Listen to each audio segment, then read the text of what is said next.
मैं doctor R के पुरोहित, आपका स्वागत है। आज अंतर्राष्ट्रीय राजनीति के विभिन्न सिद्धांतों पर चर्चा करेंगे और इसमें सबसे पहले है व्यवस्था सिद्धांत। व्यवस्था सिद्धांत की चर्चा अंतर्राष्ट्रीय राजनीति के उपागम के अंतर्गत की जा चुकी है। थोड़ा सा इसको रखें। व्यवस्था, विशेष अवस्था, प्रत्येक चीज में व्यवस्था की आवश्यकता पड़ती है।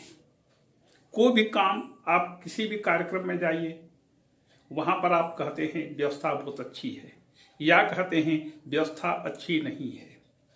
मतलब वहां पर जो चीज आपने देखा वह उपयुक्त है अथवा नहीं है, इस पर आप कमेंट करते हैं। किसी चीज को देखकर वहां पर, किसी व्यवस्था को देखकर आप वहां पर प्रसन्न हो जाते हैं, कभी अनमना हो जाते हैं, कभी आपको बड़ा क्षोभ और दुख होता है। तो हर जगह पर व्यवस्था की आवश्यकता पड़ती है। इसे मूलतः जीव शास्त्र के अंतर्गत शुरू किया गया। बर्टन लेफ्टी ने इसका प्रतिपादन किया और धीरे धीरे करके अन्य सामाजिक विज्ञानों में आया। सामाजिक विज्ञान में सबसे पहले मानव शास्त्र में आया, एंथ्रोपोलॉजी में। वहां से समाज विज्ञान के अंतर्गत विभिन्न विज्ञानों ने इसे अपनाया। राजनीति ने भी इसको स्वीकार किया। हम इसे राजनीतिक व्यवस्था सिद्धांत कहते हैं। अंतर्राष्ट्रीय राजनीति में भी इस व्यवस्था सिद्धांत का उपयोग किया जाता है कि पूरी दुनिया की जो व्यवस्था है, जिसे हम अंतर्राष्ट्रीय व्यवस्था कहते हैं, उसमें भी एक तारतम्यता है। प्रत्येक अंग का, प्रत्येक राष्ट्र का एक निश्चित दायित्व है और वह अपने दायित्वों को पूरा करते हुए व्यवस्था को बनाने में सहयोग करता है, व्यवस्था के संचालन में सहयोग करता है। बिना सहयोग के व्यवस्था का संचालन नहीं हो सकता। आज तृतीय विश्व युद्ध अभी तक नहीं हुआ, मतलब अंतर्राष्ट्रीय व्यवस्था कुछ ऐसी हो गई है कि आज तक उसने तीसरे युद्ध को होने से रोकने में सफलता प्राप्त कर सकी है। तो देखें व्यवस्था सिद्धांत के अंतर्गत क्या है। इसमें बहुत महत्वपूर्ण विचारक है कापलान। कापलान ने 6 मॉडल प्रतिमान की चर्चा की है और वह इन प्रतिमानों को प्रस्तुत करके बताता है कि दुनिया में ऐसी व्यवस्था की स्थापना हो सकती है। वह केवल मॉडल बनाकर छोड़ देता है। आगे जैसे जैसे परिस्थिति आएगी उनमें से कोई व्यवस्था आ सकती है या नहीं आ सकती। तो यह केवल सिद्धांत है और इस सिद्धांत के अंतर्गत हमें इसका अध्ययन करना है। तो कापलान के द्वारा व्यवस्था सिद्धांत के अंतर्गत 6 प्रतिमान दिखाए गए, प्रतिपादित किए गए हैं और इनमें से पहला है शक्ति संतुलन व्यवस्था, बैलेंस ऑफ पावर। प्रत्येक स्थान पर, विशेष करके अंतर्राष्ट्रीय राजनीति में, शक्ति संतुलन का सर्वाधिक महत्वपूर्ण स्थान है। जब तक शक्ति संतुलन है तब तक दुनिया में व्यवस्था बनी रहेगी। सिंह और हाथी, एक जंगल का राजा है, दूसरा भारी भरकम, ताकत की दृष्टि से शेर उसके सामने नहीं आता। दोनों एक दूसरे पर आक्रमण करने में हिचकते हैं क्योंकि वह हाथी इतना बड़ा और ताकतवर होता है कि 10 सिंहों को उठाकर फेंक सकता है एक बार में।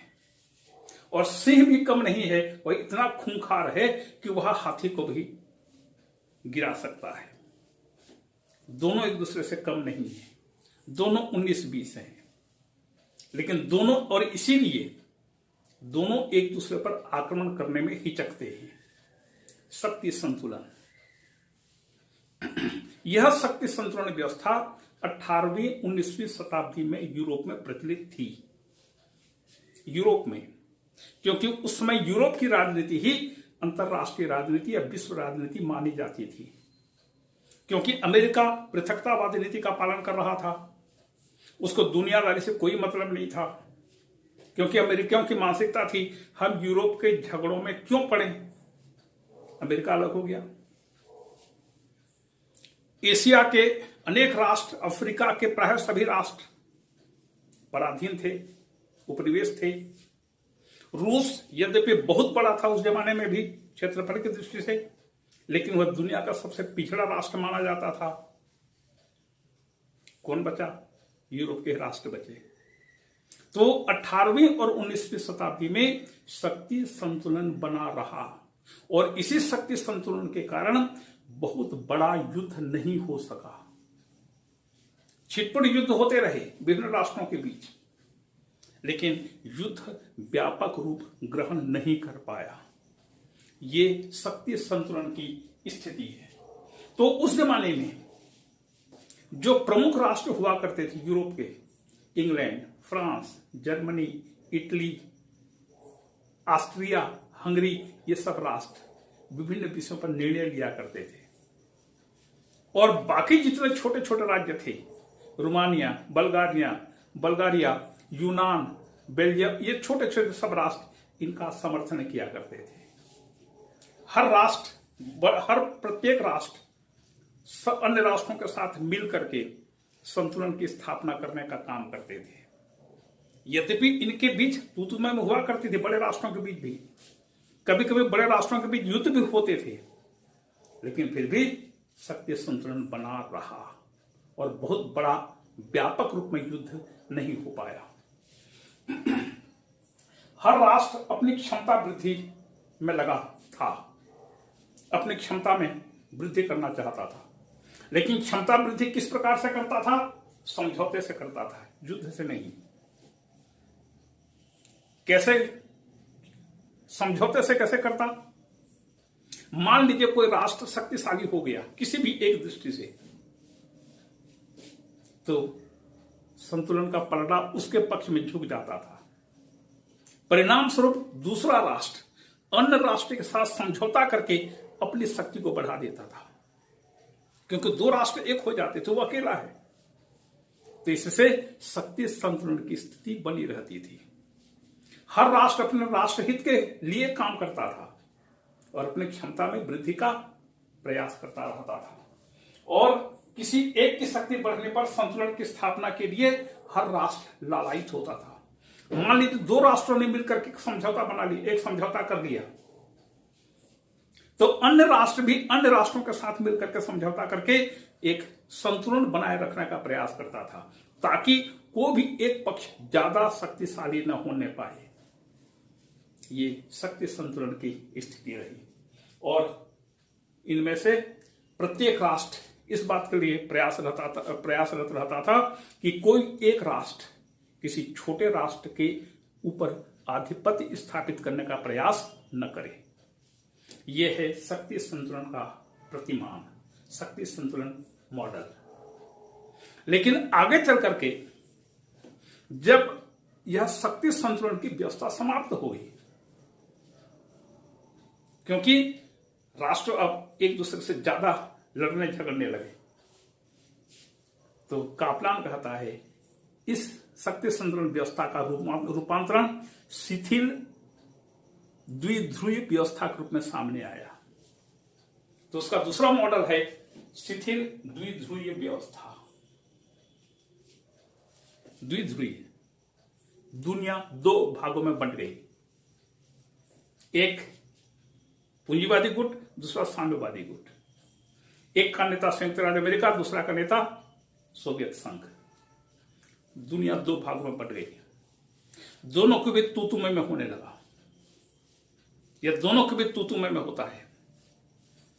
दोनों एक दूसरे को फूटी आंख भी देखना नहीं चाहते, दोनों एक दूसरे के कट्टर दुश्मन, दोनों एक दूसरे को प्रत्येक मंच पर नीचा दिखाना चाहते हैं। लेकिन इन दोनों के इस द्विध्रुव व्यवस्था के बीच एक तीसरा समूह आ गया, जिसे गुटनिरपेक्ष राष्ट्रों का समूह कहा गया। यह दोनों के बीच मध्यस्थता का काम करने लगा। दोनों के बीच मध्यस्थता। और फिर आगे क्या हुआ, इन दोनों गुटों के बीच में फूट पड़ा। सोवियत संघ से युगोस्लाविया बाहर आ गया, इसी प्रकार से अमेरिकन गुट से फ्रांस बाहर आ गया।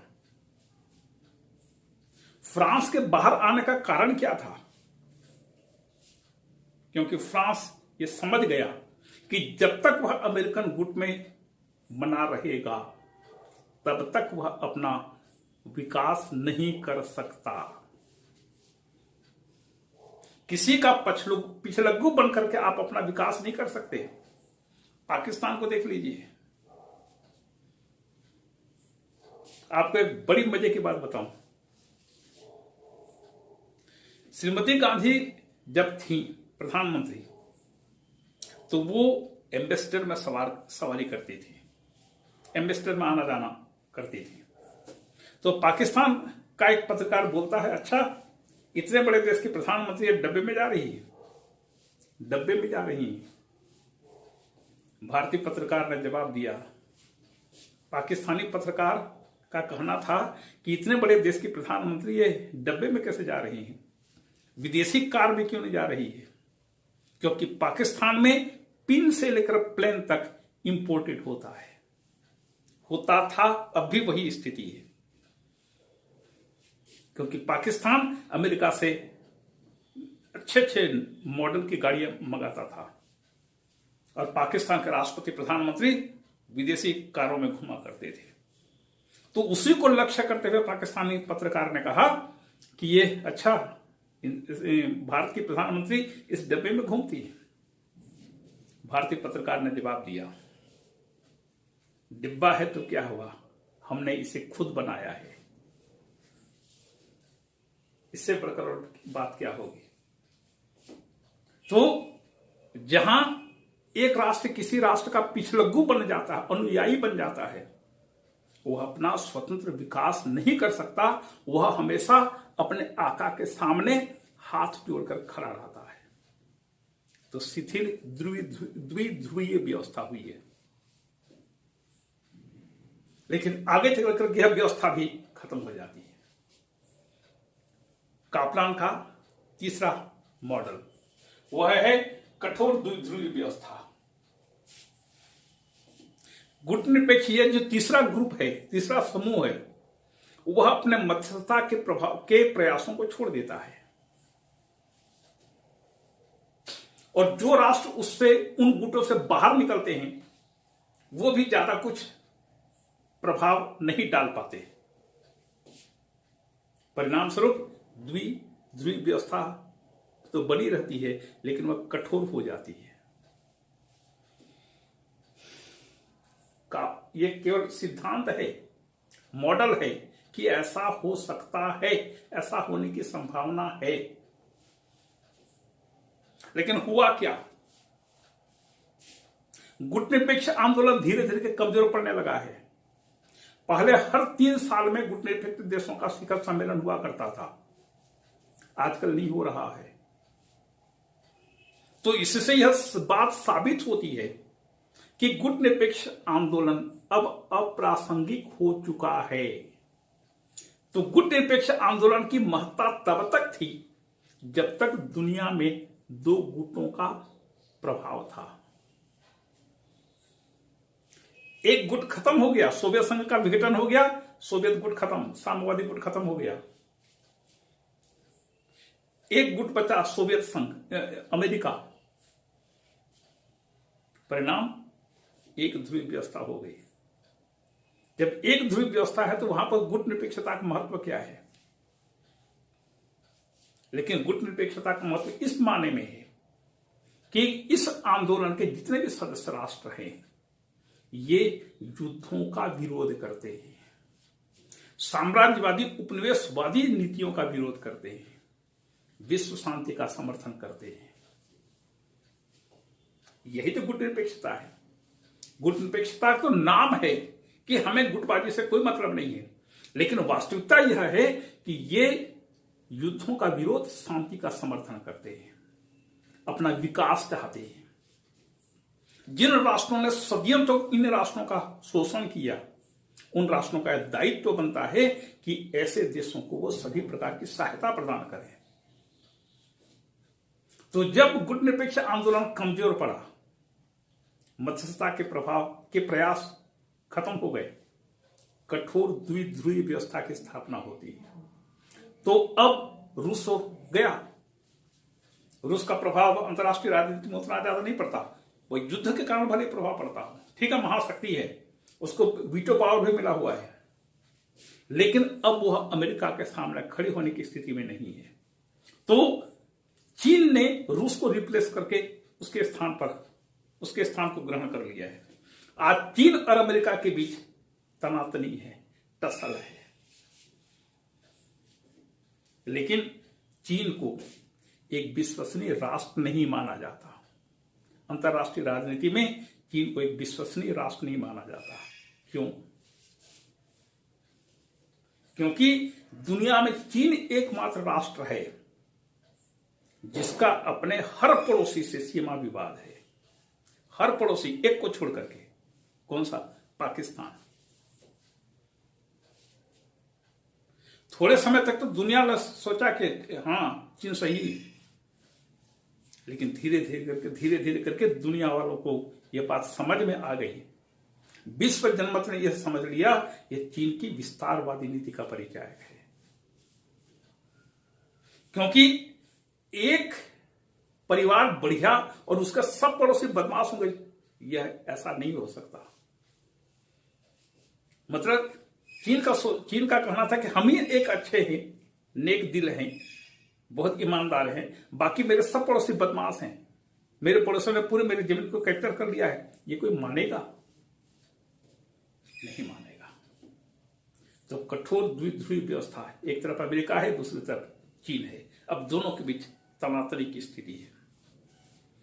इसके बाद चौथा है सार्वभौम अंतर्राष्ट्रीय व्यवस्था। सार्वभौम अंतर्राष्ट्रीय व्यवस्था के बारे में कापलान कहता है कि एक ऐसी स्थिति आ सकती है जब पूरी दुनिया में अंतर्राष्ट्रीय व्यवस्था ज्यादा प्रभावशील बन जाए।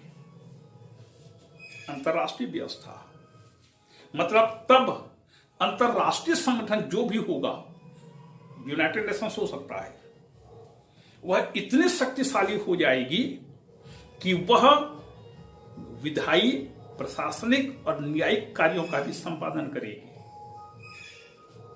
अंतर्राष्ट्रीय संगठन इतना महत्वपूर्ण हो सकता है, यह स्थिति आ सकती है, और राष्ट्रों का अस्तित्व बना रहेगा, क्योंकि यूनाइटेड नेशंस संयुक्त राष्ट्र संघ संप्रभु राष्ट्रों का संगठन है, और राष्ट्र कभी भी अपने संप्रभुता का परित्याग नहीं कर सकते, क्योंकि राज्य यदि अपने संप्रभुता का परित्याग कर देंगे तो राज्य ही खत्म हो जाएगा। संघ राज्यों में जहां पर संघात्मक शासन की स्थापना होती है, वहां पर राज्य अपनी संप्रभुता संघ सरकार को दे देते हैं, बदले में उन्हें सुरक्षा मिलती है और आंतरिक स्वायत्तता मिलती है। लेकिन अंतर्राष्ट्रीय संगठन में राज्यों के पास संप्रभुता बनी रहती है, क्योंकि संप्रभुता राज्य का प्राण है, जीवन है।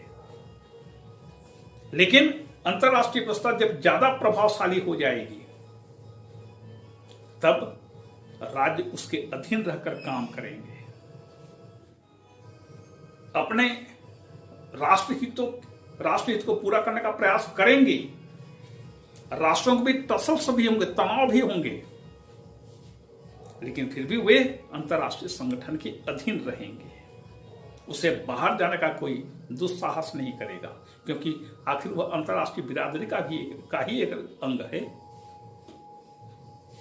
तो ये सार्वभौम अंतर्राष्ट्रीय व्यवस्था का एक मॉडल है, प्रतिमान है।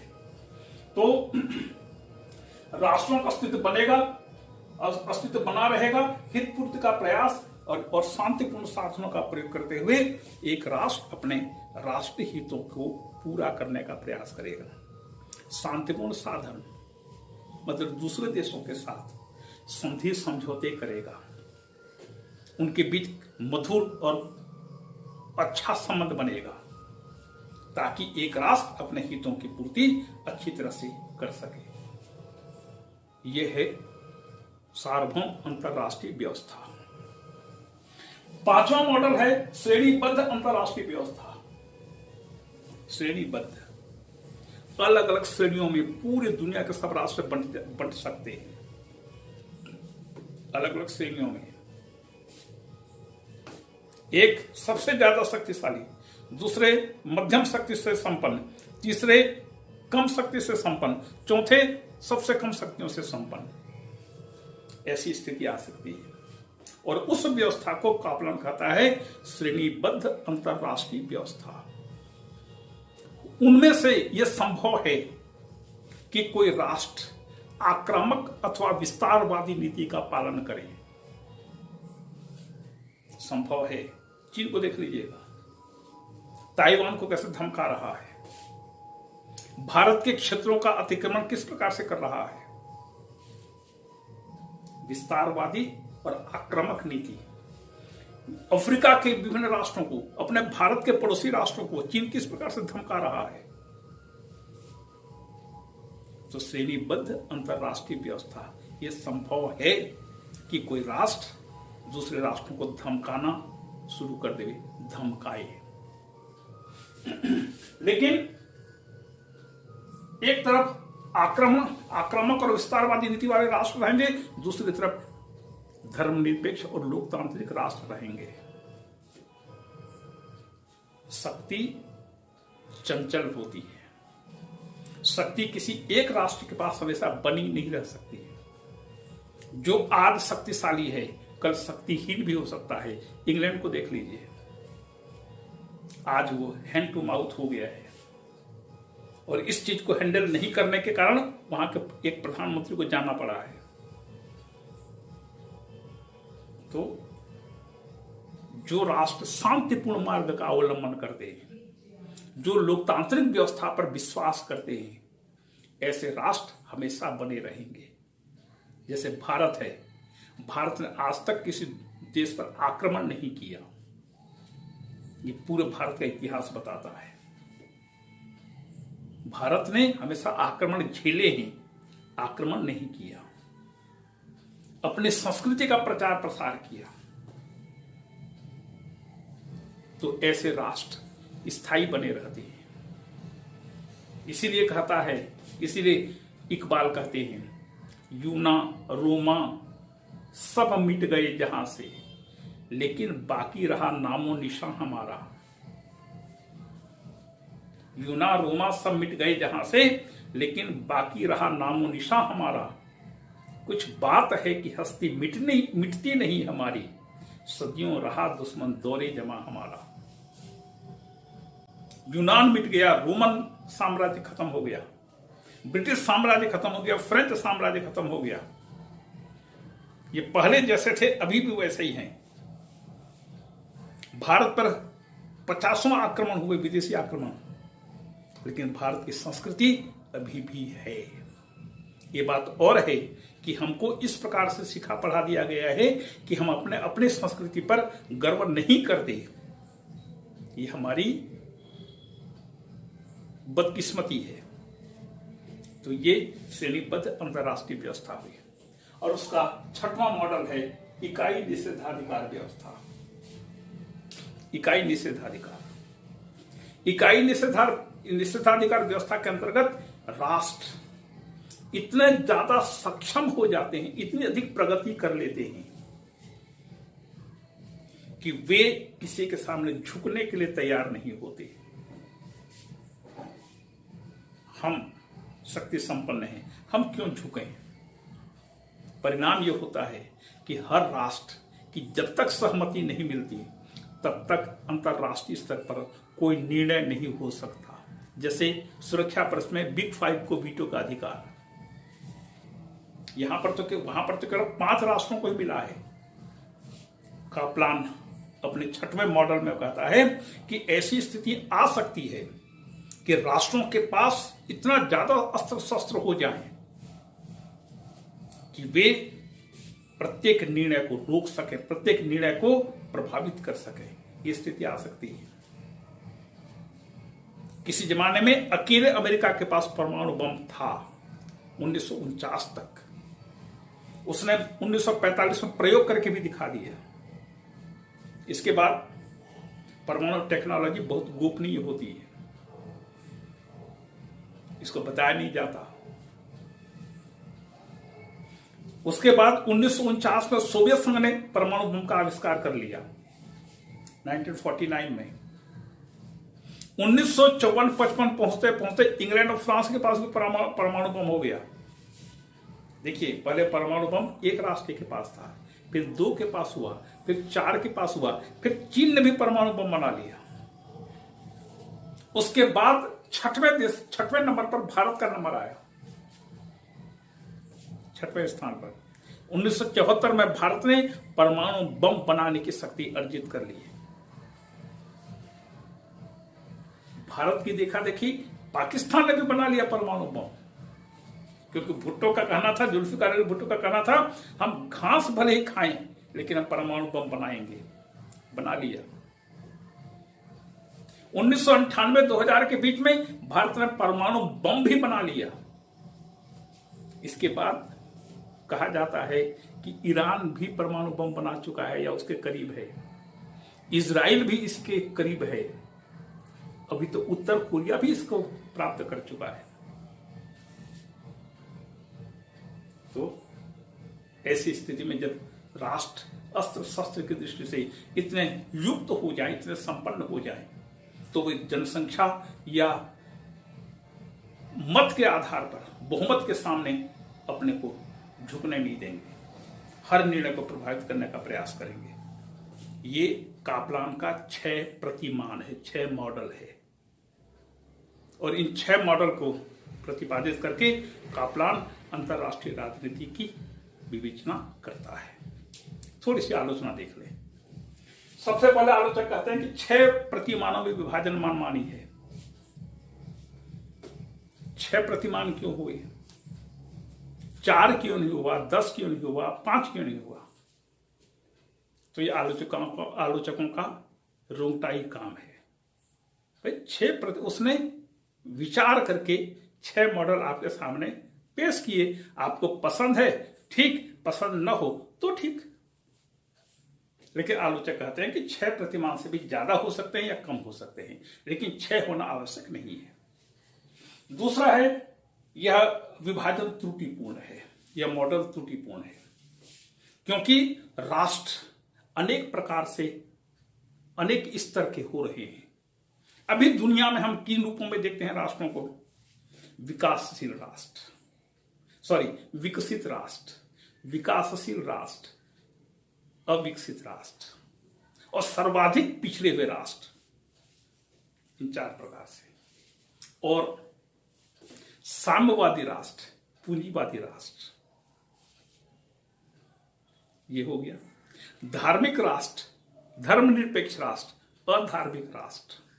अधार्मिक राष्ट्र मतलब साम्यवादी राष्ट्र। साम्यवादियों को अधार्मिक राष्ट्र कहा जाता है, क्योंकि कार्ल मार्क्स ईश्वर के अस्तित्व में विश्वास नहीं करता।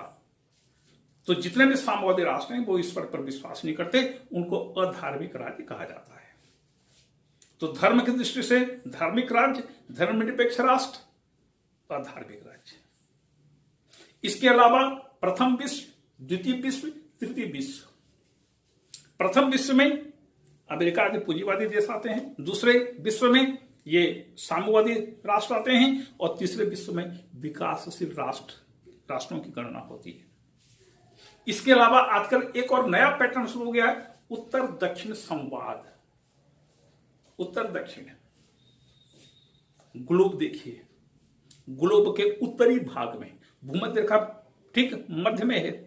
भूमध्य रेखा के ऊपरी क्षेत्र में जो राष्ट्र स्थित हैं वे विकसित राष्ट्र हैं, और दक्षिण में जो राष्ट्र स्थित हैं वे अविकसित या विकासशील राष्ट्र हैं। तो उत्तर दक्षिण संवाद, दक्षिण दक्षिण संवाद, ये एक नया पैटर्न चल पड़ा है। तो विभाजन वर्तमान समय की स्थिति को देखते हुए कापलान को करना चाहिए था, उसने दूसरे ढंग से विभाजन किया है, ये गलत है। तीसरा है, राजनीतिक व्यवस्था पर अन्य तथ्यों का भी प्रभाव पड़ता है। स्वाभाविक है, प्रत्येक अंतरराष्ट्रीय व्यवस्था हो चाहे राष्ट्रीय व्यवस्था हो, अनेक चीजें उसको प्रभावित करती हैं। सबसे पहला पर्यावरण, उस देश की सामाजिक, आर्थिक, नैतिक, सांस्कृतिक, धार्मिक, राजनीतिक, इस प्रकार की व्यवस्था किस प्रकार की है, और ये पूरी व्यवस्थाएं राजनीतिक व्यवस्था को प्रभावित करती हैं। कापलान ने अपने मॉडल में इस चीज की उपेक्षा की है। और आजकल देखिएगा, एक मजे की बात ये हो रही है कि अंतरराष्ट्रीय संगठन तो है, और यूनाइटेड नेशंस का चार्टर कहता है कि क्षेत्रीय संगठन बनाए जा सकते हैं। क्षेत्रीय संगठन बिल्कुल बनाए जा सकते हैं और बने हुए हैं। एशियान, सार्क और ओपेक, अफ्रीकन राष्ट्रों का संघ, ऐसे आपको 10 संगठन मिल जाएंगे। और तो और आजकल डंके की चोट पर आतंकवादी भी अपना संगठन बना रहे हैं। ISIS क्या है? आतंकवादी संगठन तो है, और खुल करके अपना एजेंडा वो बताता है कि हमें ये करना है। आतंकवादी संगठन को रोकने के लिए यूनाइटेड नेशंस भी कारगर साबित नहीं हो पाया है, क्योंकि इन ISIS लोगों का भी वहां पर पक्ष लेने वाले राष्ट्र हैं। तो अनेक प्रकार के संगठन हैं। ये सब चीजें अंतरराष्ट्रीय व्यवस्था को प्रभावित करती हैं। और चौथी आलोचना है, राष्ट्रहित पर अनेक चीजों का प्रभाव पड़ता है। राष्ट्रहित पर प्रभाव पड़ेगा तो राष्ट्रहित के लिए प्रत्येक राष्ट्र काम करता है, और इन राष्ट्रों की भूमिका अंतरराष्ट्रीय व्यवस्था को प्रभावित करती है। कौन कौन सी व्यवस्था? जैसे नेतृत्व, नेता कौन है, उस राष्ट्र की विचारधारा क्या है, उस राष्ट्र के शासन का स्वरूप क्या है, उस राष्ट्र की संस्कृति कैसी है, किस प्रकार की है, उस राष्ट्र का क्षेत्रफल क्या है। ये सब चीजें राष्ट्रहित को प्रभावित करती हैं, और राष्ट्रहित को पूरा करने के लिए राष्ट्र अपनी भूमिका का निर्वाह करते हैं, हमेशा प्रयासरत रहते हैं, और राष्ट्रों के द्वारा किया गया प्रयास अंतरराष्ट्रीय व्यवस्था को प्रभावित करता है। इन चीजों की कापलान ने अपने मॉडल में उपेक्षा की है।